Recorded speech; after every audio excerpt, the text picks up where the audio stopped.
બીજા વચનામૃતમાં સ્વામિનારાયણ ભગવાન કે છે, માહોમાઈ સંતો તમે બધા પ્રશ્નોત્તર કરો.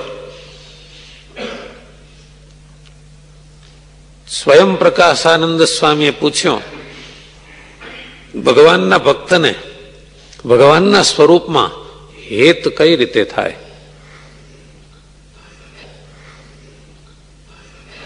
અંદરો અંદર પ્રશ્ન જવાબ આપવા માંડ્યા, પણ કઈ ઉત્તર થયો નહીં. શ્રીજી મહારાજ કહે છે, સાંભળો, સ્નેહ તો છે ને ઘણા કારણોથી થાય છે.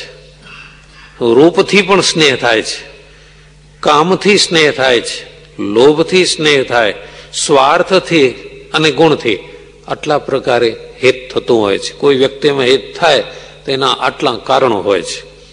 પણ શ્રીજી મહારાજ કહે છે, રૂપે કરીને કોઈ વ્યક્તિ રૂપાળી હોય અને એમાં હેત થાય, પણ પછી માની લો એ વ્યક્તિને કોઢ નીકળે તો પતી ગયું, હેત જતું રહે. રૂપ જોઈને હેત થયું હોય તો રૂપનો નાશ થાય તો હેત પાછું વળી જાય છે. એવી જ રીતે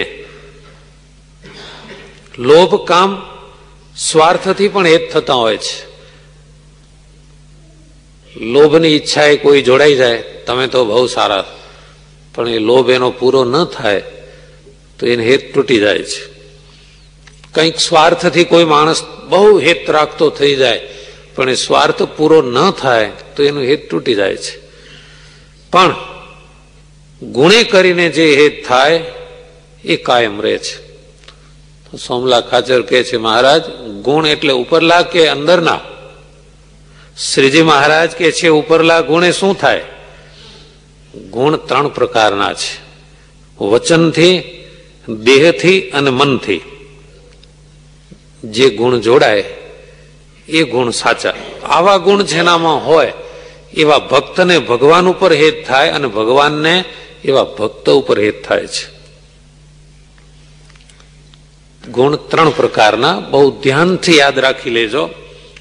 વચન, દેહ અને મન. તો વાણીના ગુણ સાંભળજો. ક્યાંય સભામાં કોઈ 2-5 જણા વચ્ચે આપણે વાત કરતા હોઈએ, કોઈ મોટેરા વડીલો કે સંતો ભક્તો બેઠા હોય, કોઈ વાદ વિવાદ ચાલતો હોય, એમાં એમ લાગે કે આપણે સાચા છીએ અને આ વડીલ ખોટા છે, એવું જ લાગે. અને કદાચ હોય પણ એ રીતે, પોતે જીતી જઈએ એમ જણાય, છતાં પણ મોટાની આગળ જાહેરમાં નમી દેવું. સારું સારું, તમે કહો છો એ સાચું એમ કહી દેવું. આ વાણીનો ગુણ છે. એ વખતે કહેશે, લાગી? શું લાગે? ઘણા એમ કરતા હોય છે, બોલો લાગી 100 ની? અરે ભાઈ 100 નહીં. મોટેરાની આગળ, વડીલોની આગળ, માતા પિતા, કોઈ પણ વૃદ્ધ વડીલ, અરે એક જગ્યાએ મારામારી થઈ પડેલી. એક જણ કે છે, રીંગણા ઠંડા, ના હો ગરમ, અને એમાં તો હો જામી પડી. ચાલો વૈદ્યપાએ, ચાલો લેબોરેટરી રિપોર્ટ કરાવીએ.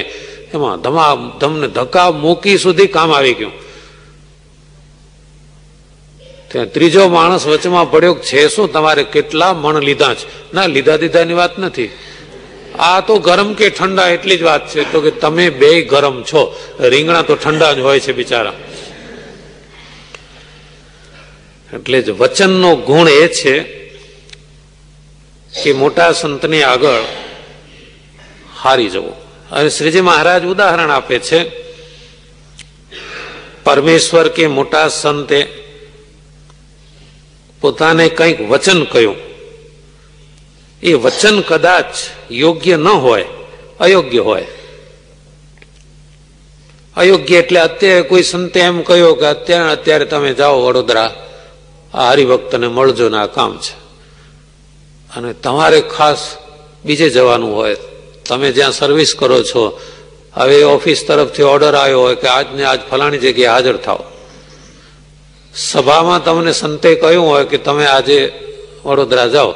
હવે વખતે મારાથી નહીં જવાય સ્વામી, પણ તમારે આ જવાનું, હું તમને કહું છું ને મારાથી નહીં જવાય, એમ નહીં કરવાનું. સારું સ્વામી, બહુ સારું. પછી જ્યારે સભા પૂરી થાય ત્યારે જઈને કહેવું કે હે સ્વામી, તમે જેમ કહેશો એમ કરીશ, એનો વાંધો નથી, પરંતુ મને એમાં આટલી મુશ્કેલી છે, એમ દીન થઈને વચન કહેવું. તમે જે વચન કહ્યું છે એ બરાબર છે, સાચું છે, મારે જવું જોઈએ, પણ મારે આ મુશ્કેલી છે, માટે હું જઈ શકું નહીં. એમ જાતે જઈ હાથ જોડી અને વાત કરવી. અને કદાચ એ ન કરી શકો તો ભગવાન કે સંત એની સમીપે કોઈ રહેતા હોય, સંત હરિભક્ત, એને કહેવું કે મને ભગવાને આ કહ્યું છે, પણ મારાથી આ પાળી શકાય એમ લાગતું નથી. પછી મોટા સંત સમાધાન કરે અથવા ભગવાનની આગળ કહીને એ વચનનું સમાધાન કરાવે. પણ પરમેશ્વરે વચન યોગ્ય કે અયોગ્ય કહ્યું હોય પણ એ વખતે ના પાડવી નહીં. આ છે વચનનો ગુણ. આ વાણીનો ગુણ દરેક જગ્યાએ કામ લાગે. ઘરમાં, ઓફિસમાં, સંસ્થામાં કે સત્સંગમાં જેને આ વચનનો ગુણ સ્વીકારતા આવડ્યો તો દરેક જગ્યાએ આદર પાત્ર બની રહે છે. અને ઘણાની એવી ટેવ હોય છે, આપણે તો સાચું કહેવાની ટેવ છે, એવા માણસો તો એટલું નુકસાન પહોંચાડે છે કે જેટલું જૂઠા બોલાય નથી પહોંચાડી શકતા. માટે વાણીના ગુણમાં વર્તવું. ઈશ્વરે વાણી આપી છે, ભગવાને જે વાણી આપી છે એનો સદુપયોગ. શિક્ષાપત્રીમાં એટલા માટે જ સ્વામિનારાયણ ભગવાને લખ્યું કે પોતાનો અને પારકો દ્રોહ થાય એવું સત્ય વચન એ પણ ન બોલવું. દેહનો ગુણ, વાણીનો ગુણ આ છે કે સહન કરી લેવું. વિચારીને યાર ઉચ્ચાર વાણી, વાણીને વિચારીને જ વાપરવી. હવે દેહના ગુણ કોને કહેવાય? દેહમાં જેને ઘણાને ઉન્મત્તાઈ હોય. ઉન્મત્તાઈ એટલે ઉદ્ધતાઈ, ચંચળતા. બેઠા હોય સભામાં પણ એટલું બધું ધ્યાન હોય, કોણ નથી આવ્યો આજે એને ખબર પડી જાય સભામાં બેઠા બેઠા. ભજનમાં માળામાં ફેરવતા હોય માળા, પણ ચારે બાજુ ધ્યાન રાખે. આવી ઉદ્ધતાઈ હોય એમણે વ્રત અને તપથી દેહ ઉપર અંકુશ લાવવો, તો એને ભગવાન અને મોટા સંત એના ઉપર રાજી થાય છે. વ્રત તપથી શરીર ઉપર અંકુશ આવે છે. હવે મનના ગુણ. મનના ગુણ એને કહેવાય કે મન ભગવાનમાં થોડી વાર પણ એકાગ્ર કરવું. દાખલા તરીકે દર્શન. આ જીવ જ્યારે પરમેશ્વરના દર્શન કરે છે ત્યારે મનને સ્થિર રાખતો નથી, તો મને સહિત એકાગ્ર બનીને દર્શન કરવા. ત્યાં કોઈ મનુષ્ય આવે, કોઈ શ્વાન આવ્યું કે પશુ પક્ષી આવ્યું, તો પરમેશ્વરના દર્શનમાંથી વૃત્તિ તોડી આડી અવળી ઊંચી નીચી નજર કરી અને ભગવાનના ભેગા એ પશુના કે પક્ષીના દર્શન કરતો જાય.